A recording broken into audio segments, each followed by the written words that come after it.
Hi guys, welcome back to a little about LV and welcome to a brand new year. We are over 2020, we have broken up and we are not on a break, we're done for good. And in that light, I wanted to share some of my new 2021 New Year's resolutions for you. I know this is the time of year when everybody's coming up with all the ways that they want to improve themselves. And one way that I wanted to improve myself, as you've seen from the title of this video, is my health and fitness. And so I wanted to share with you my health and fitness journey in the past and now and what I intend to do this year. Also wanted to offer you a little bit different perspective on this very, very overdone New Year's resolution. So to start, if you'll notice, this video is about health and fitness. You will not see anything about weight loss or inches or how you look or your physical appearance or what other people might think you should look like. So what I do not want today's video to do is to feed into diet culture at all, because if you watch any of my mental health videos, you know that I'm not about that. So if you are triggered in any way by society telling you how you should look, or constantly having to get on the scale to see if you've lost any weight, or calculating inches or anything like that, that is not what this is about. For me, my fitness journey started in 2019 when I decided that I was feeling unhealthy for my age. Okay, I was not as active as I needed to be.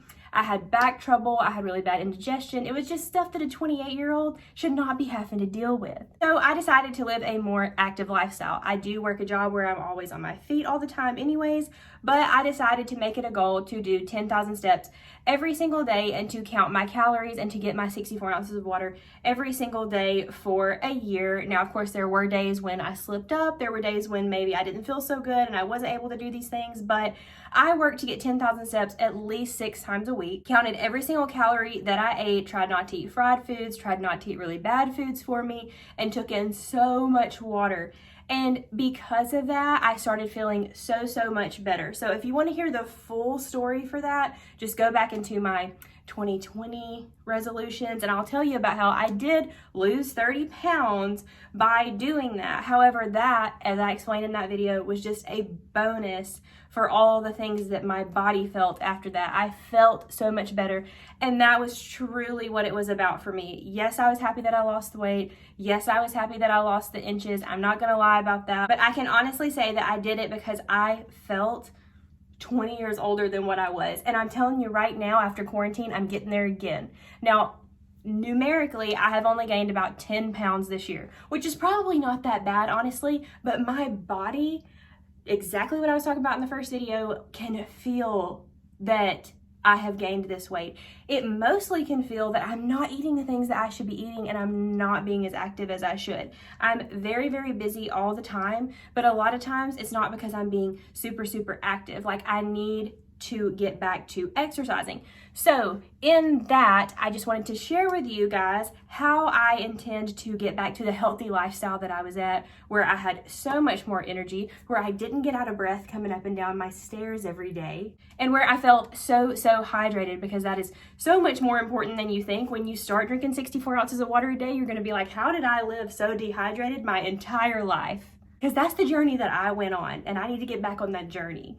So all that being said, that is my goal for this year in 2021. I want to get back to my active, healthy lifestyle where I'm not eating a lot of fried foods, I'm not eating a lot of sweets, I'm not putting into my body a lot of things that are not going to give me energy or make me feel good. You know, a lot of foods weigh you down, and like, you don't realize that until you cut that food out and you're like, wow, I literally feel lighter. Like, I feel like I can move more. It was crazy the way that I felt when I changed my diet that way.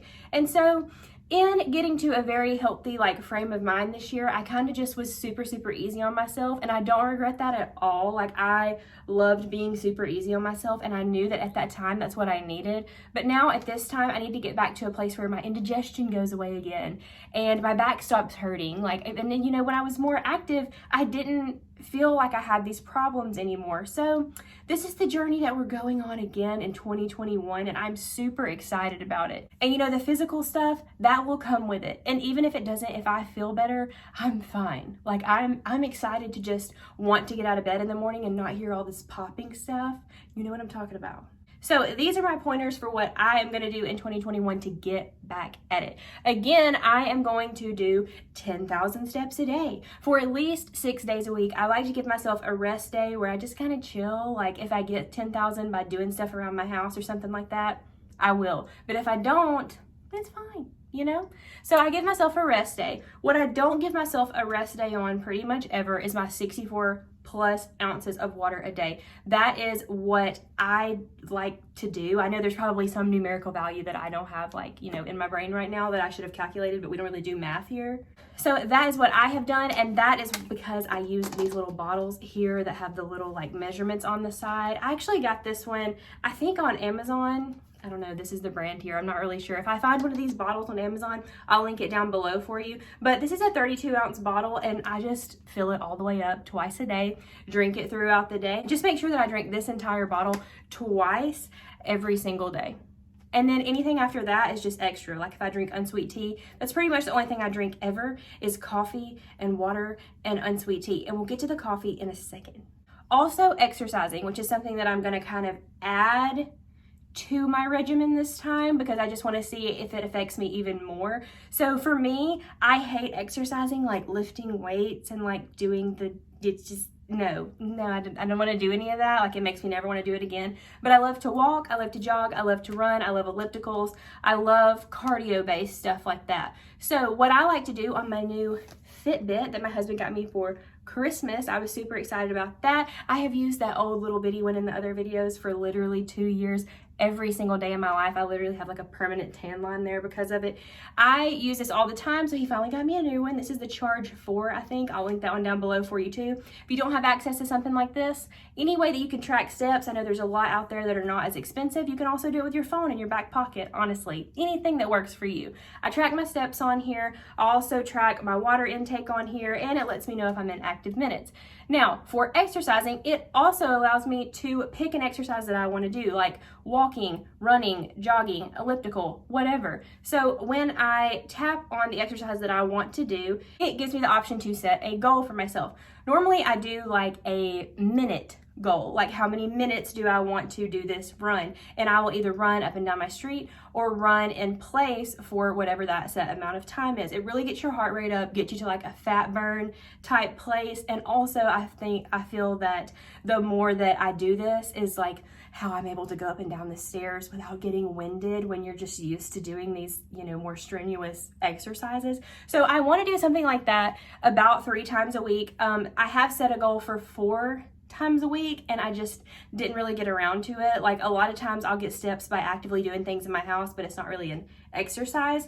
So I feel like it's best for me to start out at 3 times a week doing an actual exercise where I dedicate time to just doing this exercise, and it counts as an exercise, and it tracks like my oxygen levels and everything throughout that time. So 10K steps a day, 64 ounces of water, exercising 3 times a week. And the other thing that is very important to me is calorie counting, just because the things that you put into your body, you think about it more when you're calorie counting. Like I've always thought of calorie counting as something that people did when they were like trying not to eat a lot, and I don't like that because like when I get hungry, I just start binging anything sugary and salty that I can find. That doesn't really work for me.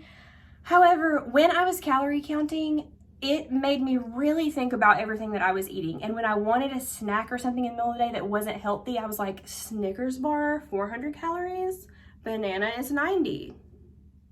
Okay, it really helped me make these decisions. So that really helped me to stay within a certain calorie goal. If you have something like my Fitness Pal or the fitness tracker, like on your app, it will tell you based off your fitness goal, your energy level, what you do every day, like your activity, what calories you should have. And when you do these exercises and stuff, it will also like add that into it. Like if you're doing more exercises, if you're more active during the day, if you're getting more steps, obviously you should eat more. So that is kind of why I like the Fitbit app a little bit more than I like the My Fitness Pal, because that just kind of like gives you just one set every day. And I'm like, okay, if I've been sitting on my couch all day, I don't need to eat 1,200 calories. But if I have been running around at my job all day and I'm like at 11,000 steps and it's like 4 o'clock in the afternoon, I'm gonna need a little more. Another thing that I like to do besides the calorie counting is I like to track kind of what I'm putting in my body. Like I said, no fried foods is really what my goal is to cut out. Like I was eating fried foods and stuff last time when I did this, and I lost like the 30 pounds and felt so much better.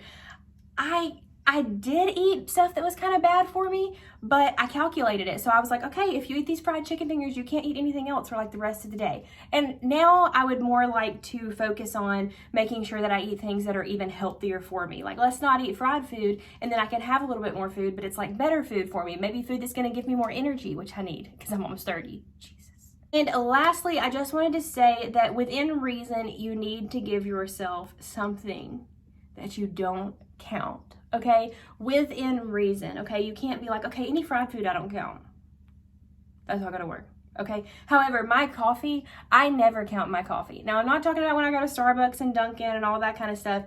I'm talking about my coffee in the morning. I do try to be sparing. You know, I use either a sugarless syrup, or I'll actually use syrup, but not a ton. And I use creamer. I use whatever creamer I want within reason. Okay, my coffee is not white. Okay, it is like definitely still dark. But I would say, you know, I don't know what the measurement is. I honestly, to God, don't know. But that is something that I never count because I don't need that negativity in my life, honestly. Nobody counts my coffee because without the coffee, we won't be doing the 10,000 steps. We won't be doing work. You get my point. Just maybe choose something that makes you feel like you're not having to count every single thing, and that you have something that you can just sit there and enjoy without having to count it. And once I got into this lifestyle, which helped me so much this year, of what I was counting and what I was eating on a daily basis, I just kind of continued to do that even after I stopped calorie counting. And it helped me maintain my weight because I didn't have to count it to know, okay, this is what I normally eat. I'm good to eat this. You know, this is not going to overdo all the workouts and stuff that I've done today. So in summation, okay, in 2021, if you are watching this video, I want you to be happy and healthy and fit and feel good. I want you to feel active and energized and just feel like you can get out and do all the things that you want to do in life without being carried down by like weight and the things that you eat and feeling dehydrated. That's the worst. I really appreciate anyone who watches this video, and I wish you well on this journey. It has been so life-changing for me, and I can't wait to start it again. This is not about looking in the mirror and feeling like you've lost all these inches. This is about feeling good, and that is my wish for you in 2021. So if you like this video, don't forget to give it a thumbs up. Again, comment down below if you have any questions for me, or if you want to enter this journey with me, or if you have any tips for me as well. That's Anna barking in the background. If you're not used to this, you know, subscribe for more barking in the background. And I'll see you all in my next video. Thanks again so much for watching A Little About LV.